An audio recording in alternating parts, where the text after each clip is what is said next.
What's up, everybody? This is kind of a question to the world of arm wrestling, the state of arm wrestling. Um, I started off arm wrestling with the WAF. I went through many leagues. I went through Arm Wars. I arm wrestled with the PAL. I've arm wrestled with the WAL. Now King of the Table and East versus West. But I've arm wrestled all around the world with almost every league that's out there for the love of the sport. Um, Now, when it comes to WAF, it's such a huge part of the sport in my mind. WAF is basically our Olympic dream. WAF is the amateur side of the house. WAF is the annual cycle of our amateur sport. Provincials, nationals, worlds. We have Europeans, we have North Americans. Every year, super well organized, super structured. Probably our longest standing league of any kind of mentionable size in the world. WAF has changed arm wrestling significantly. WAF has government support in so many countries, which is such a great thing for the sport. Putting money into the sport through its athletes, through its coaches.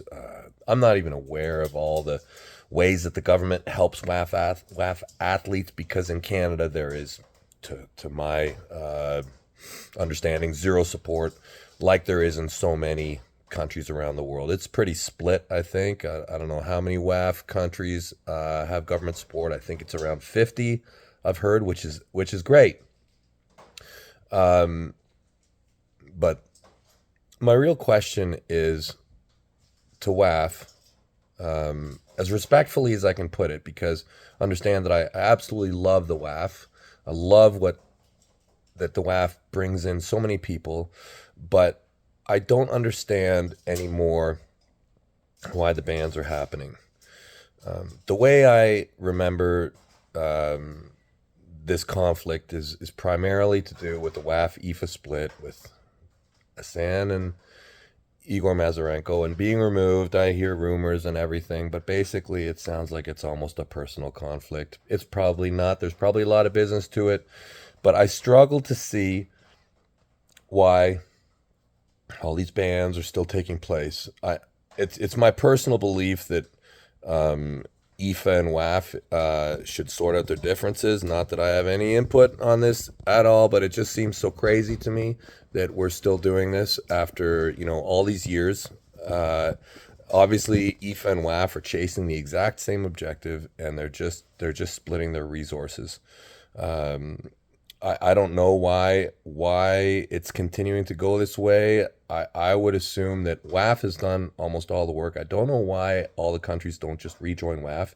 And I don't understand why WAF continues to ban athletes who go outside of the league. I think that for the most part, this is just something that hurts the sport. I struggle to see the advantage to it. I don't believe that all these other promotions are encroaching on WAF's territory, except for potentially the IFA thing, but I feel like that is over, and everybody in arm wrestling knows that WAF is the kind of league that has the support, and it's the serious world championship. If you win at WAF, you're a real world champion. If you win at IFA, I mean, it's nice, but I mean, I don't think you can call yourself a world champion to the degree if you win at WAF.